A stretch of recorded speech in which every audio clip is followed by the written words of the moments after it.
Halo, assalamualaikum warahmatullahi wabarakatuh. Selamat datang kembali guys di channel Trader FX. Oke, kali ini kita akan sharing kembali mengenai konfirmasi. Ya, sebenarnya apa sih konfirmasi itu? Konfirmasi itu adalah tanda-tanda atau sinyal ketika harga sudah memasuki zone yang kita plot untuk kita entry. Misalkan kita menentukan di sini ada supply yang kemungkinan besar kita akan open posisi sell. Nah, ketika harga sudah masuk area tersebut ya kan, maka ada kemungkinan harga akan melanjutkan turun jika sudah ada tanda-tanda bahwa harga mau turun. Nah, tanda-tanda mau turun atau konfirmasi ini memang banyak macam ya, banyak macam tergantung trader masing-masing. Apa sih yang biasanya tanda-tanda yang biasa dia gunakan? Kita bisa menggunakan indikator, bisa menggunakan stokastik ya kan, bisa menggunakan RSI atau apa ya. Nah, kenapa kok stokastik RSI? Karena ini sifatnya biasanya yang namanya konfirmasi itu sifatnya reversal. Kita juga bisa menggunakan yang namanya candle pattern, chart pattern ya kan, pola-pola yang biasa teman-teman pahami. Karena di sini saya yang sharing, maka yang biasa saya gunakan dan cara-cara yang saya gunakan gitu ya. Ketika harga dari sini ya turun membentuk supply seperti ini, kemudian harga kembali naik, artinya ketika kita sudah memplot zona ini bagus untuk entry sell, maka ketika harga balik ke sini ya kan, maka kita akan mencari tanda-tanda di chart bahwa di sini nih sudah ada kecenderungan untuk melanjutkan turun. Artinya ketika harga naik di sini kita cari konfirmasi reversal turun karena sebelumnya naik. Seperti itu aja. Dan kalau kita mau buy ya kebalikannya. Nah, kita ambil contoh ya, ini namanya contoh ya, gampang, yang chart yang sudah terjadi ya. Oke, ini di gold ya kan, kalau kita lihat di sebelah sini ini kan ada support mayornya ya kan, karena ini turun trennya sedang turun. Kita ambil support yang sini, kita tarik support ini ke kanan sini ya kan. Nah, untuk menentukan zona yang mau kita pakai untuk open posisi, nah seperti ini. Nah, ternyata ketika kita menarik garis support itu ya kan, di sebelah kanan ketemulah namanya supply drop, base drop, lalu kita tandai. Nah, ini zona ini ya kan, ini satu candle terakhir biru yang bullish ini berupa doji, ini kita blok seperti ini. Nah, setelah itu kita turun ke time frame yang lebih kecil. Guna apa? Untuk memperkecil zona supply-nya, supaya nanti kalau kita mau mengasih SL itu enggak terlalu lebar. Misal kita turun ke M30 ya. Bisa ke M30, bisa ke M15 ya kan, terserah, disesuaikan dengan kondisi. Setelah ke M30 ya kan. Nah, ternyata di sini, nah kalau saya seneng, saya ambil bodinya saja di body terakhir bullish ini ya kan. Saya ambil di sini untuk memperkecil zona. Nah, di sini ya, ini aja kita blok di situ aja. Oke. Nah, seperti ini. Oke. Nah, ini adalah zona supply yang akan kita gunakan untuk open posisi sell. Kita lihat area yang sudah masuk. Nah, harga yang sudah masuk ke zona. Nah, berarti ini kan. Nah, di sini. Nah, ini masuk kan. Nah, tapi coba teman-teman perhatikan. Nah, yang perlu kita perhatikan ketika perjalanan harga mau masuk ke zona ini, menuju ke sini ini kita perhatikan juga. Dia menggunakan power yang sangat kuat atau dia compression ya kan? Atau apa ya, 3 drive atau apa, ini penting ini. Ini namanya approach. Jadi perjalanan harga menuju ke zona yang sudah kita marking ini itu seperti apa? Nah, gitu. Nah, kalau di sini kita lihat dia membuat struktur market ya. Struktur marketnya cuma lemah. Kenapa kok saya bilang lemah? Ini cenderungnya adalah CP ya, compression.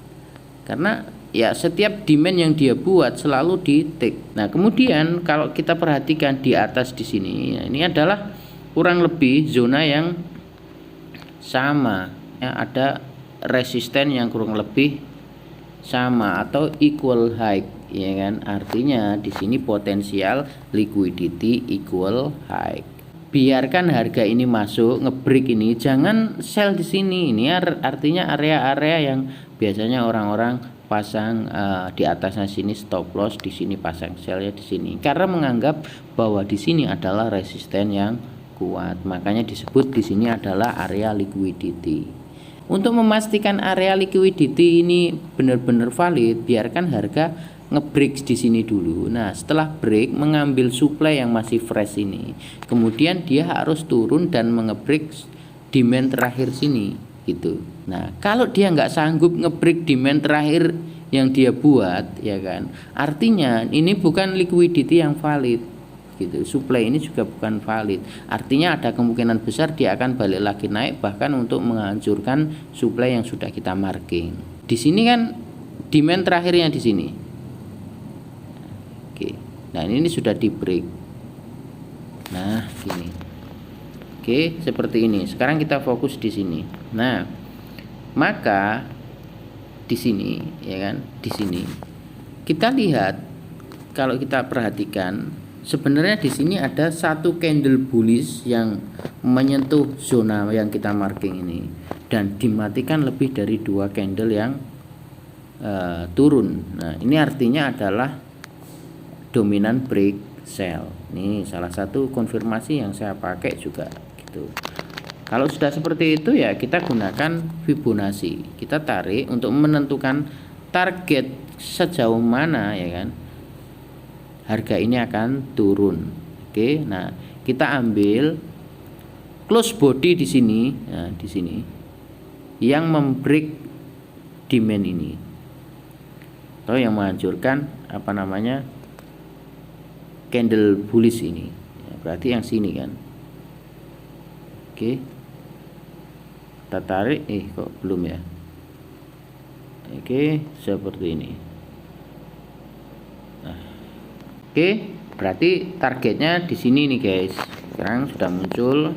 Berarti targetnya ke TP1 aja dulu. Nah, di sini di 1.61. Nah, ini targetnya, target turunnya. Nah, untuk sellnya ya di ini kita balik lagi, kita balik ke sini. Fibonya maksud saya, kita balik. Cara penarikannya itu kita balik. Nah, kita tarik standar ya. Kita balik seperti ini. Yang apa ini? Yang 100 ya, apa yang ini? Yang 0 dari sini ya, close body yang ngebreak, kemudian yang 100 di shadownya sini. Nah, oke. Nah, kita akan marking di zona, nah, di atasnya equilibrium atau zona 50%. Ya kan? Nah, di sini. Di mana? Ini kan ada 62 kan, 0.62 sampai 0.7, dan di sini adalah zona apa namanya optimal trade entry di level Fibo ini sampai 0,79. Mana candlenya? Nah, candlenya yang merah ini satu ini. Oke, kita tandai di sini. Nih, kita tandai lagi. Ini. Oke, nah di sini. Klik di sini. Oke, kita kasih warna yang beda.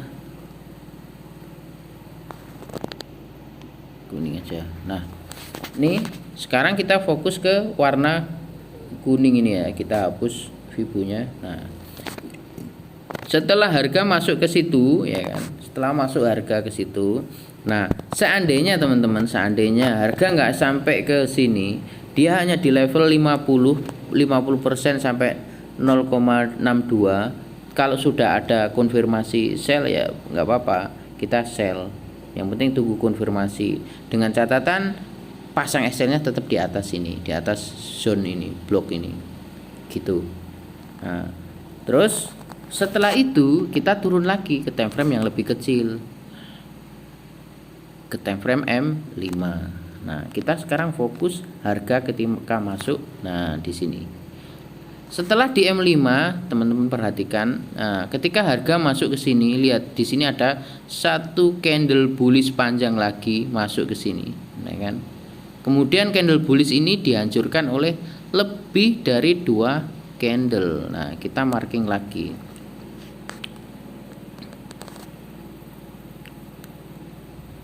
Oke. Nah, seperti ini kan. Sini kan. Nah, ini kita kasih warna yang beda lagi, misal hijau ini. Hijau sama ya. Ini agak tebel. Nah, ini. Nah, setelah seperti ini apa yang kita lakukan? Nah, ketika harga sudah break di sini, kita bisa sell. Ketika harga naik lagi ke supply yang ini, kita bisa nambah sell. Kalau seperti ini, clear seperti ini, kita bisa pasang SL di atas sini. TB-nya di Fibo 161 tadi. Oke, seperti itu konfirmasi. Jadi lebih bagus itu ya ketika kita menemukan zone di H4, ya kan, kita bisa turun ke M15 atau M30 untuk memperkecil zone. Itu langkah pertama untuk mencari zone.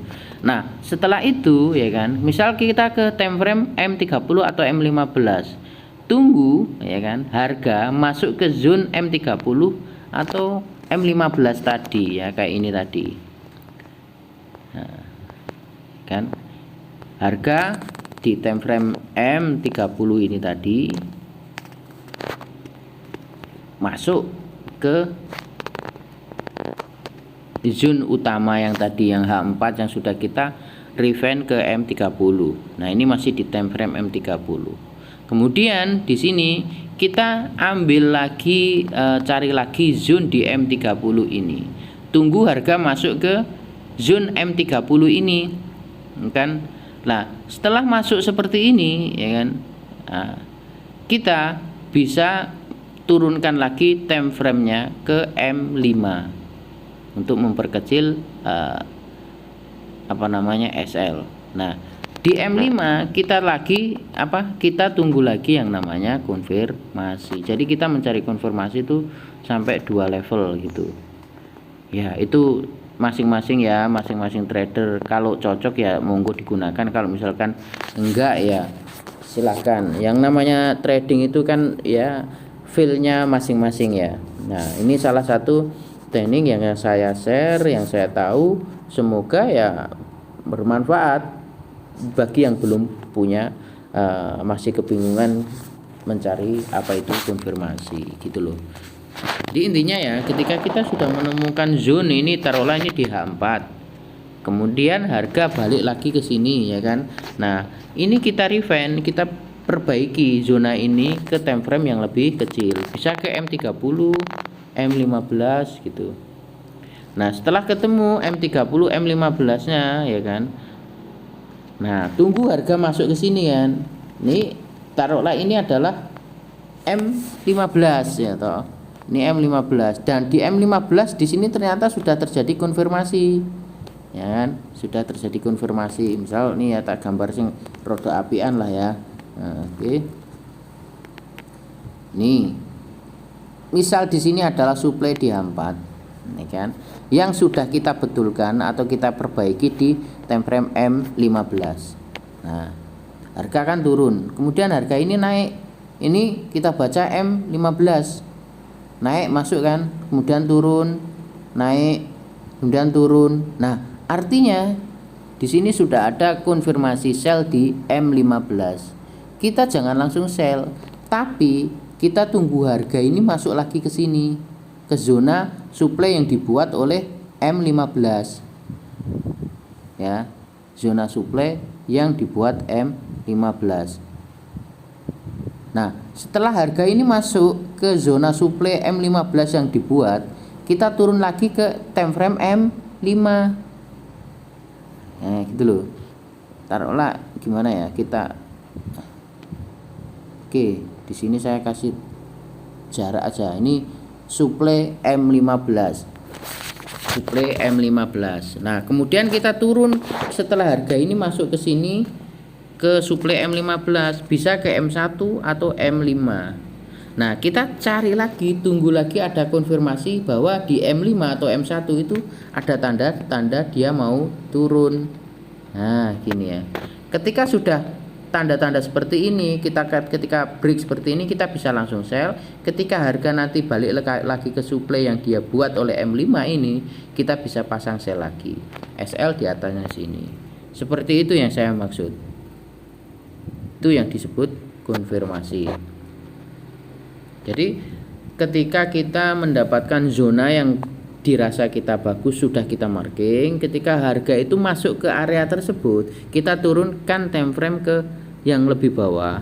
Setelah itu kita lihat tanda-tanda time frame yang lebih bawah tadi itu menunjukkan bahwa dia sudah memberikan sinyal untuk kita open posisi.